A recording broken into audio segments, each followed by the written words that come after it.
Assalamualaikum warahmatullahi wabarakatuh.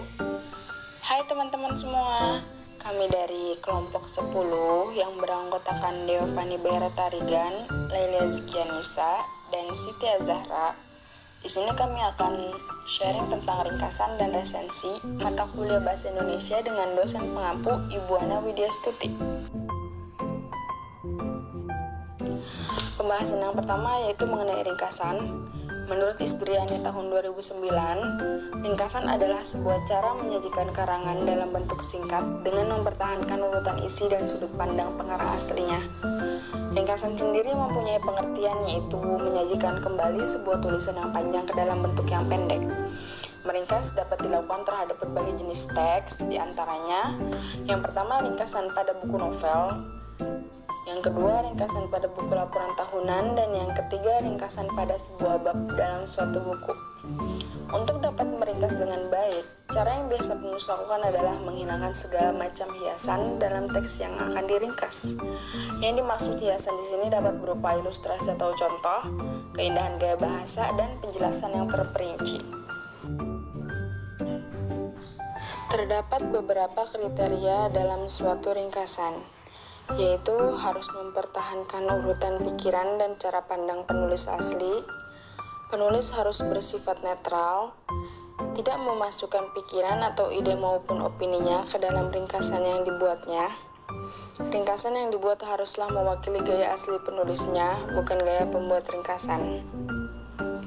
Dengan membaca teks asli secara berulang-ulang, menandai topik setiap paragraf, dan menghilangkan segala macam hiasan, penulis dapat membuat ringkasan yang baik. Berikut ini beberapa manfaat ringkasan. Yang pertama yaitu menemukan secara cepat informasi yang dibutuhkan. Yang kedua dapat menemukan bagian-bagian penting isi buku. Yang ketiga dapat menggambarkan keadaan mengenai isi buku. Yang keempat, waktu yang digunakan untuk membaca jauh lebih singkat. Yang kelima yaitu membantu keperluan yang sifatnya praktis, misalnya butuh intisari buku dalam waktu yang singkat. Langkah-langkah meringkas. Yang pertama, bacalah teks secara cermat dan efektif sampai kamu dapat menangkap gagasan utama, kesan umum, sudut pandang, dan tema utama dari teks. Yang kedua, catatlah bagian-bagian yang kamu anggap penting. Yang ketiga, tulislah informasi berdasarkan bagian-bagian yang kamu anggap penting tersebut. Yang keempat, tulislah ulang intisari bacaan ke dalam bentuk kalimat tidak langsung. Yang kelima, tidak memasukkan pikiran, ilustrasi, atau contoh sendiri. Yang keenam, menyusun draft atau kerangka untuk membuat intisari bacaan. Dan yang ketujuh, susun draft menjadi bentuk rangkuman yang baik. Oke, selanjutnya kita masuk ke materi resensi. Resensi berasal dari bahasa Belanda yaitu resenti, dan bahasa Latin recension, recensere atau revidere. Pengertian dari resensi yaitu mengulas kembali. Resensi adalah suatu penilaian terhadap sebuah karya. Karya yang dinilai dapat berupa buku, karya seni, film, dan drama. Selanjutnya, tujuan resensi. Yang pertama, membantu pembaca atau publik yang belum berkesempatan membaca buku yang diresensi. Yang kedua, mengetahui kelemahan dan kelebihan buku yang diresensi. Yang ketiga, mengetahui latar belakang dan alasan buku tersebut diterbitkan. Yang keempat, mengetahui perbandingan buku-buku karya penulis lain yang sejenis. Selanjutnya, jenis resensi. Ada 3 jenis resensi berdasarkan isinya. Namun, jenis resensi ini tidak baku dan bisa diterapkan secara bersamaan dalam suatu resensi. Berikut jenis-jenis resensi yang perlu kamu ketahui. Yang pertama, resensi informatif adalah resensi yang isinya hanya informasi tentang hal penting dari keseluruhan isi buku secara umum. Yang kedua, resensi deskriptif adalah resensi yang membahas secara detail setiap bagian atau babnya. Yang ketiga, resensi kritis, yaitu resensi yang berbentuk ulasan detail dengan metodologi ilmu pengetahuan tertentu. Isi dari resensi biasanya kritis dan objektif dalam menilai isi buku. Selanjutnya ada manfaat resensi. Manfaat resensi ada 4, yaitu yang pertama sebagai bahan pertimbangan, yang kedua nilai ekonomis, yang ketiga sarana promosi buku, yang keempat pengembangan kreativitas. Selanjutnya unsur resensi. Judul resensi. 2. Data buku atau karya, mencantumkan data buku seperti judul buku, pengarang, penerbit, tahun terbit beserta cetakannya, jumlah halaman, serta harga buku. Yang ketiga, isi resensi.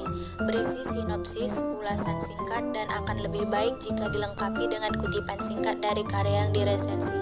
Keunggulan, kelemahan, rumusan kerangka, serta bahasa yang digunakan dalam karya tersebut. Yang keempat, penutup resensi. Terdapat alasan mengapa buku tersebut ditulis dan kepada siapa karya tersebut ditujukan. Struktur resensi.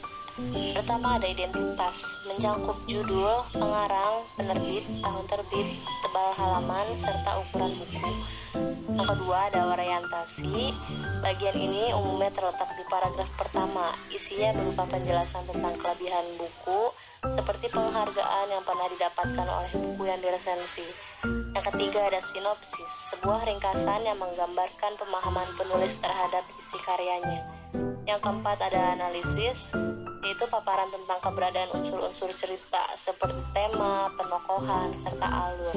Yang terakhir ada evaluasi, yaitu sebuah paparan mengenai kelebihan dan kekurangan suatu karya. Nah, di sini ada contoh resensi ya teman-teman dari buku yang berjudul Sebuah Seni untuk Bersikap Bodo Amat, Pendekatan yang Waras Demi Menjalani Hidup yang Baik, karya Mark Manson.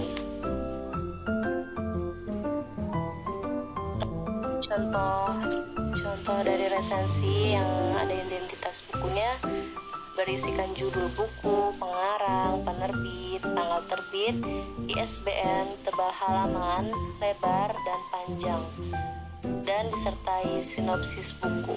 Kalian bisa baca sendiri ya.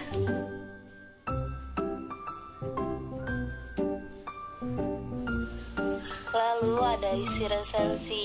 Isi dari resensi itu yang inti dari cerita ya. Yang membuat resensi itu disebut resensator. Ada kelebihan buku, kekurangan buku. Baik, itu saja yang dapat kami sampaikan tentang materi ringkasan dan resensi. Kurang lebihnya mohon dimaafkan. Wabillahi taufik walhidayah. Wassalamualaikum warahmatullahi wabarakatuh.